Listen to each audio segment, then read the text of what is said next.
Start करो। नमस्कार बच्चों, 2 दिन से लगातार हम वर्ण विचार पढ़ रहे हैं। वर्ण विचार में हमने स्वर, व्यंजन और अयोगवाह पढ़ लिया। अब वर्ण विचार के अंतर्गत ही एक आता है उच्चारण स्थान, वर्णों का उच्चारण स्थान। अब आप लोग जानना चाहते होंगे कि उच्चारण स्थान क्या होते हैं। बेटा, उच्चारण स्थान वो होते हैं जब हम कोई भी वर्ण बोलते हैं तो हमारे मुख के अंदर वाले जितने भी हिस्से होते हैं, जिसको जीभ टच करती है, जिसको जीभ स्पर्श करती है, वही उसका उच्चारण स्थान कहलाता है। इसकी परिभाषा ये है कि वर्णों का जिस स्थान से उच्चारण किया जाता है उसे उच्चारण स्थान कहते हैं। इनके लिए हमने कई वर्ण ऐसे होते हैं जिनके अलग अलग उच्चारण स्थान होते हैं सभी वर्णों के। उसमें से सबसे पहले हम देखेंगे कंठ्य वर्ण। कंठ्य वर्ण कौन कौन से होते हैं। कंठ्य वर्ण में सबसे पहले हमको उसका सूत्र जानना होगा। सूत्र के आधार पर ही हम उसके पूरे वर्णों को जान सकते हैं। उसका सूत्र है अकुह विसर्जनीय नाम कंठः। सूत्र द्वारा से मैं बता रही हूँ, अकुह विसर्जनीय नाम कंठः। अ यानी होता है अ और आ। कु का अर्थ होता है कवर्ग। कवर्ग के अंतर्गत मैंने आपको वर्ण बताए थे 5, क ख ग घ ण। विसर्ज हा है, फिर उसके बाद है विसर्ग, यानी कि इस अकुह विसर्जनीय नाम सूत्र के आधार पर हम जान सकते हैं कि कंठ्य वर्ण के अंतर्गत कौन कौन से वर्ण आते हैं। तो कंठ्य वर्ण के अंतर्गत वर्ण हो गए अ, आ, क वर्ग, ह और विसर्ग। तो अब इसकी परिभाषा हो गई हमारी कि ऐसे वर्ण जिनका उच्चारण स्थान कंठ है कंठ्य वर्ण कहलाते हैं। सभी को समझ में आ गया होगा कि कंठ्य वर्ण कौन कौन से होते हैं। कंठ्य वर्ण होते हैं अ, आ, क वर्ग, ह और विसर्ग। नेक्स्ट है हमारा बेटा तालव्य वर्ण। दूसरे नंबर पे जो वर्ण आते हैं वो कौन से आते हैं, तालव्य वर्ण। अब तालव्य वर्ण से अर्थ आप समझना चाहेंगे कि ताल क्या होता है। तालु, जिसे हम बोलते हैं तालु, जीभ के नीचे वाला जो हिस्सा होता है इसे बोलते हैं हम तालु। इसका सूत्र है इच्चोय शानाम तालु। क्या सूत्र है इसका, इच्चोय शानाम तालु।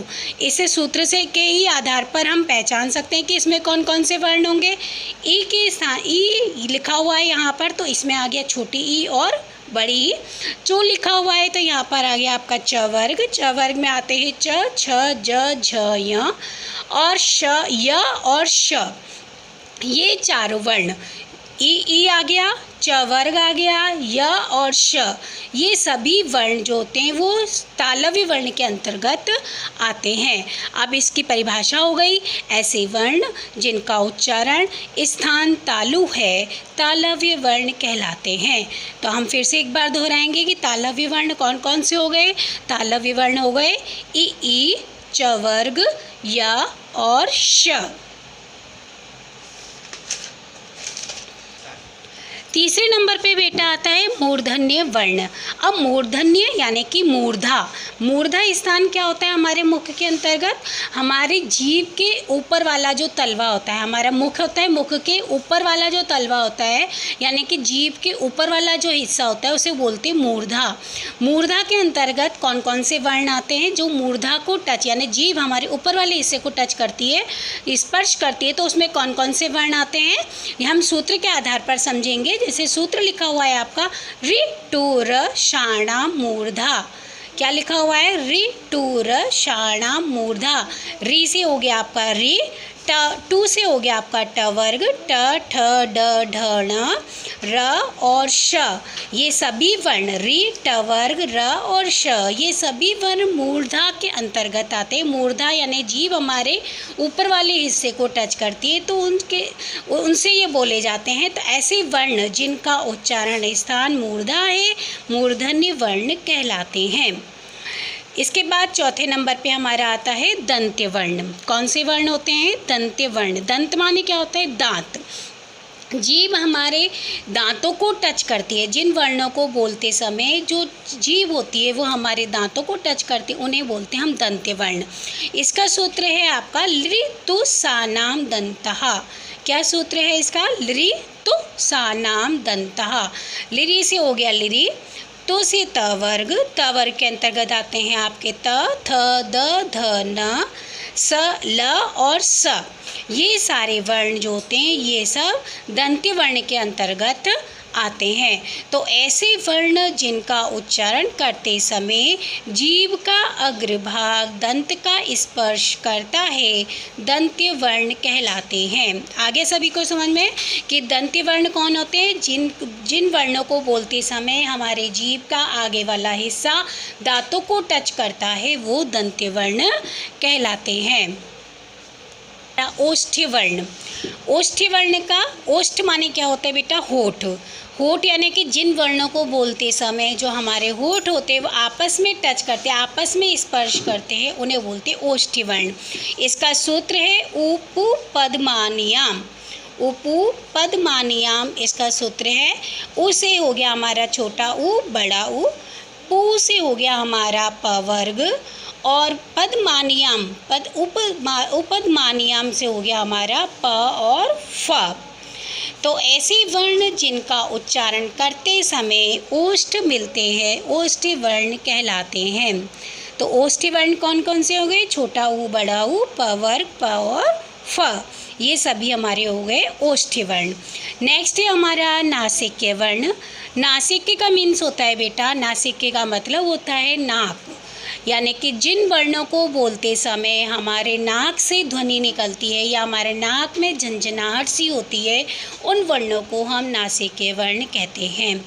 सूत्र हमारा दिया हुआ है यहाँ पर, यमंगणनानाम नासिका च, यमंगणनानाम नासिका च, यानी कि पांचवें वर्ण वर्गों का पांचवा जो अक्षर होता है वो सभी नासिक्य वर्ण कहलाते हैं।